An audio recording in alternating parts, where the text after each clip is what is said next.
I'm Jim Stoeckel. I'm an associate professor in the School of Fisheries, Aquaculture, and Aquatic Sciences. And I'm an aquatic ecologist by training. And so I focus mostly on freshwater invertebrates, the particular focus on freshwater mussels and crayfish. Although I also do some marine work with oysters, some other freshwater organisms as well.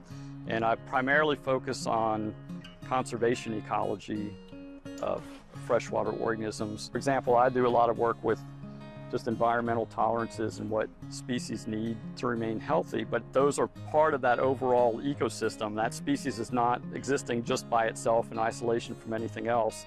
And so they can be used as kind of sentinels. If temperatures start rising in a stream, we can look at those more sensitive species and start detecting a problem before it becomes bad for everybody. We can use them as kind of early warning systems.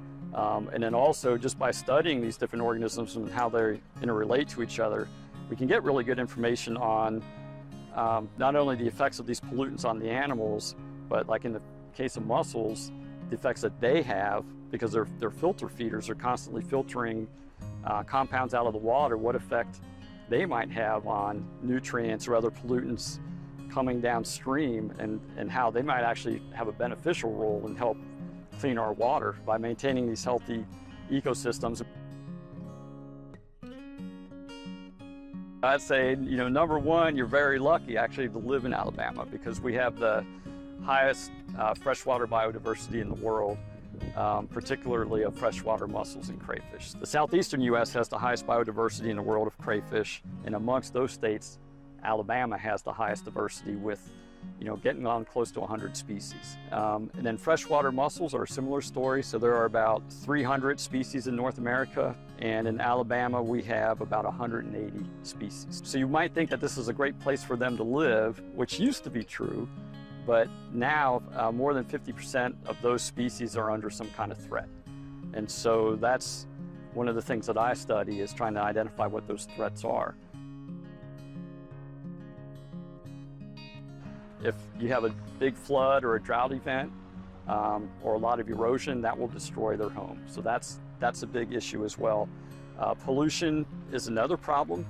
So just like you don't want any pollutants or contaminants in your drinking water, those animals don't do so well if there's a lot of pollution in the water. So we study that, look at effects of various pollutants. So while some animals are at the mercy of their environment, other animals they're called ecosystem engineers, and they can actually build their own homes and have some control over that immediate environment. And like the crayfish that we were talking about earlier, and they even build their own ventilation structures to control airflow and humidity and temperature within their burrows.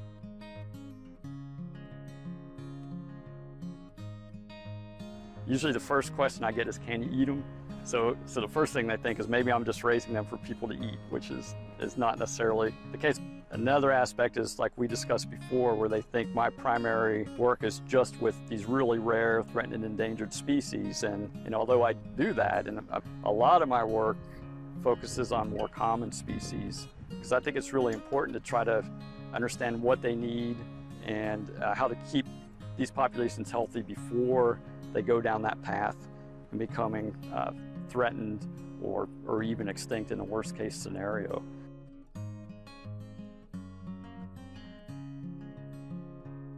We have to learn how to do a lot of things, and we have to build our own equipment a lot of times and figure things out.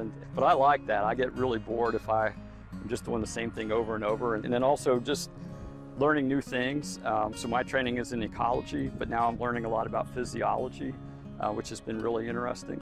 So for me personally, those things are rewarding. But then another part is just the interactions with the students. And that's a really cool thing, when I can get somebody interested in conservation and in biology and ecology. And then some of them end up joining my lab as a student worker or even a grad student, seeing these students develop and become really passionate about something and really develop their research interests and run with it is pretty cool.